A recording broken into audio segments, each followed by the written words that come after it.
Halo, assalamualaikum warahmatullahi wabarakatuh teman-teman. Berjumpa kembali bersama saya Rama Syah Alam.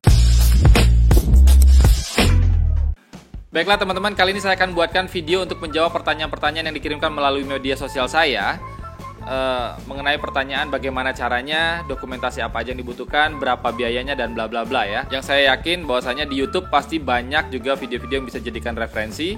Mudah-mudahan juga video ini bisa membantu teman-teman semuanya. Jadi video ini khusus saya buatkan untuk teman-teman yang mencari tahu bagaimana caranya bisa bekerja di kapal pesiar, dokumentasi apa saja yang dibutuhkan, kemudian berapa biayanya, bagaimana proses kerjanya, proses dari awal sampai terakhir bisa berangkat itu seperti apa. Simak video ini sampai tuntas yang mungkin bisa saya jadikan dalam beberapa bagian karena bakal durasinya jadi panjang teman-teman. Baiklah teman-teman, sebelum saya menceritakan dari awal sampai 2012 sepanjang pengalaman saya akan kasih tahu dulu, bakal ngingetin dulu buat teman-teman semuanya yang mau terjun ke dunia kerja kapal pesiar yang melalui agensi-agensi, harus cermat dan teliti dalam memilih agensi mana yang Anda akan pakai. Karena banyak sekali penipuan-penipuan yang terjadi sampai menghabiskan uang puluhan juta rupiah teman-teman ya. Jadi Anda harus cek kembali kredibilitas agensinya, kualitasnya, kemudian lokasinya pun juga dicek, kemudian cari referensi dari beberapa teman-teman yang mungkin bisa dikontak dari Facebook atau Twitter atau media sosial lainnya, dia pakai agensi yang mana. Kemudian karena kita akan melamar pekerjaan di hospitality industry yang kita akan berkomunikasi langsung dengan orang-orang baru dari berbagai belahan dunia, otomatis ini harus menguasai bahasa Inggris, dan ini wajib hukumnya teman-teman ya, berbahasa Inggris. Jadi kalau misalnya Anda tidak bisa berbahasa Inggris, mendingan mundur. Kalau Anda bahasa Inggrisnya masih setengah-setengah, mendingan mundur. Atau kalau nggak, perdalam dulu bahasa Inggrisnya, baru kita berperang kembali.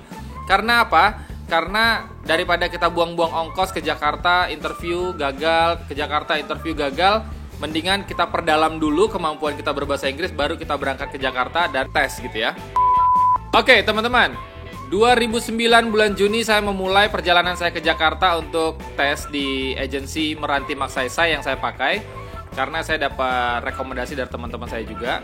Akhirnya saya ke Jakarta, tes dengan interview pertama, dinyatakan lulus.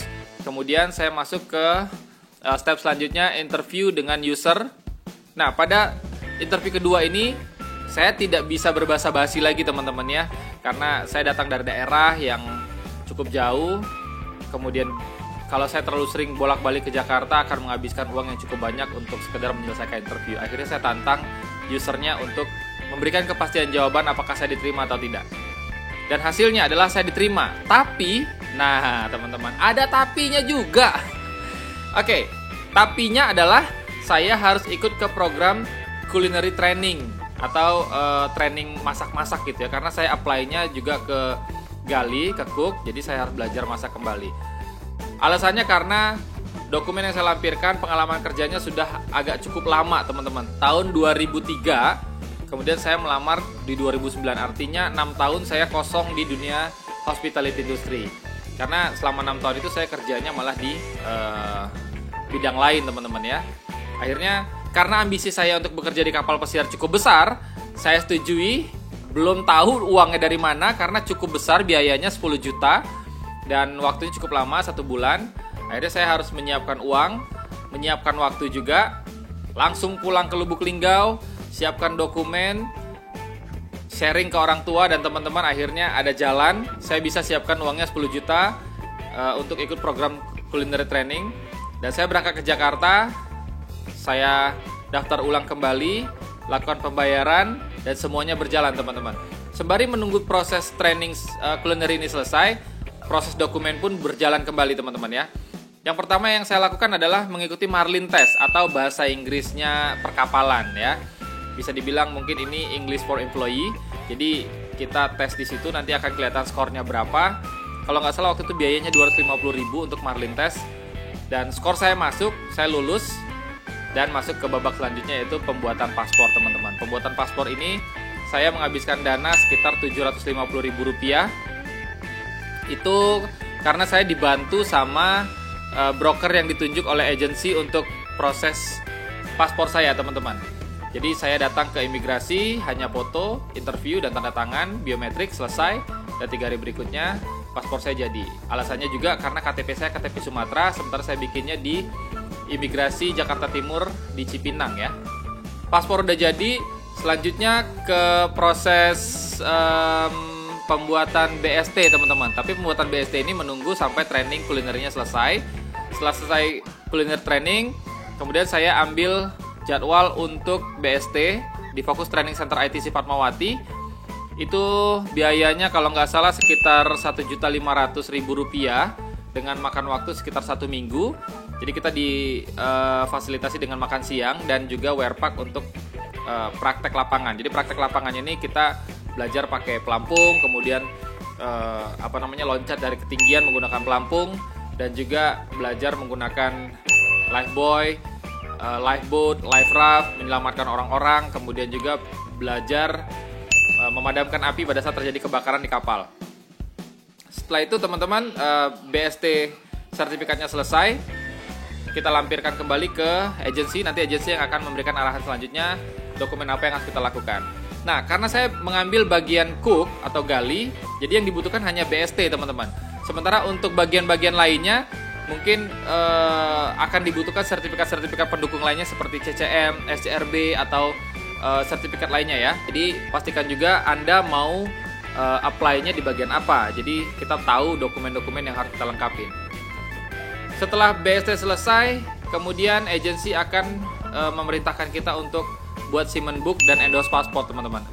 Simen Book dan endorse pasport itu kalau nggak salah Simen Booknya Rp250.000 dan endorse pasportnya kalau nggak salah juga Rp150.000. Kalau nggak salah, ingat ya, karena itu udah tahun 2009. Dan setelah diproses Simen Book dan endorse paspor ke paspor pelaut, selanjutnya adalah dokumen medical check up teman-teman. Medical check up ini saya menghabiskan dana sekitar Rp1.750.000 karena saya food handler. Jadi biayanya memang cukup mahal ketimbang bagian-bagian yang bukan food handler teman-teman. Di sini menghabiskan waktu 1 hari selesai untuk medical check up, dan kita menunggu hasilnya bahwa kita fit dan dinyatakan bisa berangkat. Setelah kita selesai mendapatkan sertifikatnya dengan dilengkapi dokumen-dokumen dari awal, paspor, BST, Simen Book, kemudian medical check up certificate, selanjutnya kita akan proses visa US teman-teman. Karena bendera perusahaan saya adalah Amerika Serikat, jadi wajib pegang US visa atau yang dikenal dengan C1D visa, memang khusus untuk pelaut. Jadi kena biayanya kalau nggak salah waktu itu Rp1.600.000. Kita datang sesuai jadwal yang telah ditentukan oleh agent ke US Embassy. Datangnya lebih awal teman-teman, lebih pagi seperti jam 5 subuh lah mungkin ya. Karena jadwal khusus untuk pelaut itu memang diberikan lebih awal, lebih pagi. Supaya apa? Supaya tidak ngantrinya terlalu banyak dengan orang-orang yang akan proses visa, seperti visa turis, visa kerja yang lainnya. Jadi kita datang lebih awal, masuk ke US Embassy, itu semua barang-barang kita ditinggal di pos satpam ya. Di pos security-nya, kita tidak boleh bawa barang-barang lain kecuali dokumen yang akan kita lampirkan pada saat interview. Nah, saya ingatkan juga pada saat proses interview ini teman-teman harus lebih berhati-hati karena kita harus memberikan ataupun menjawab semua pertanyaannya dengan cepat dan tepat. Jangan sampai gugup-gugup dan tidak percaya diri teman-teman. Hasilnya adalah karena saya cukup gugup waktu itu, visa saya ke pending teman-teman ya. Visa saya ke pending dalam batas waktu yang tidak ditentukan. Sementara teman saya yang di sebelah, loket sebelah, pada saat interview, sebelumnya kerja apa? Dia jawab Starbucks, waiter di Starbucks. Udah selesai. Saya suka Starbucks kata dia gitu ya. Saya sempat kedengar gitu karena kan loket-loketnya berdekatan. Jadi pada saat dia interview saya kedengeran, punya dia lolos, punya saya nggak ke pending karena pada saat dia tanya riwayat pekerjaan saya agak gugup menjelaskan. Baiklah teman-teman, sampai di situ proses kita semuanya selesai. Agensi selesai, US Embassy selesai, dan saya visanya terpending sampai batas waktu yang tidak ditentukan. Putus asa ya, karena setelah saya cari informasinya kalau visa ke pending itu harap-harap cemas ya. Jadi tidak usah ditunggu. Kalau keajaiban datang, visanya akan jadi milik kita. Kalau tidak, artinya visa kita ditolak teman-teman.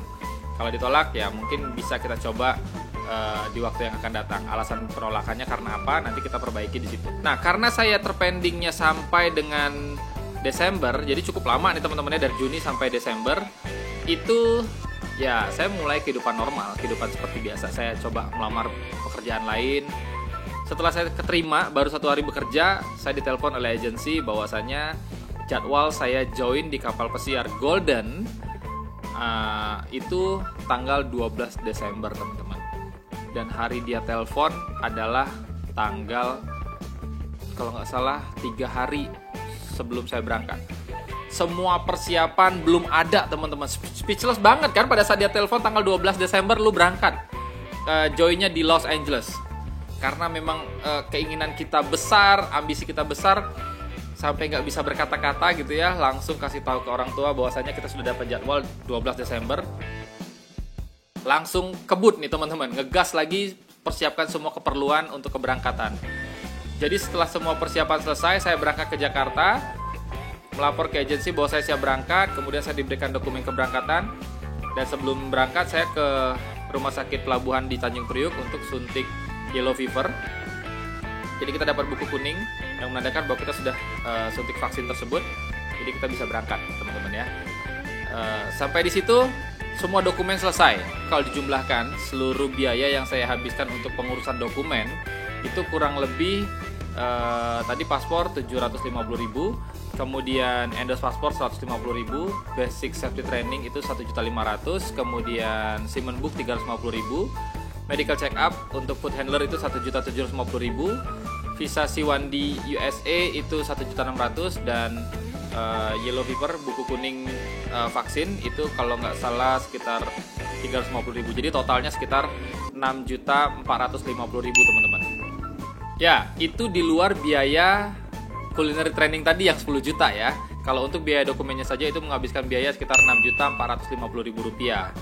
Plus biaya untuk training kulinerinya 10 juta, berarti sekitar 16.500.000 rupiah lah ya kurang lebih. Di luar ongkos-ongkos saya bolak-balik Lubuk Linggau, Jakarta, Lubuk Linggau. Jadi kalau di total-total semua biaya yang saya keluarkan dari mulai saya lamar pekerjaan, kemudian proses dokumen, bolak-balik Jakarta, Lubuk Linggau dan Jakarta, dan juga ongkos-ongkos selama saya berada di kota Jakarta itu kurang lebih hampir 20 juta teman-teman.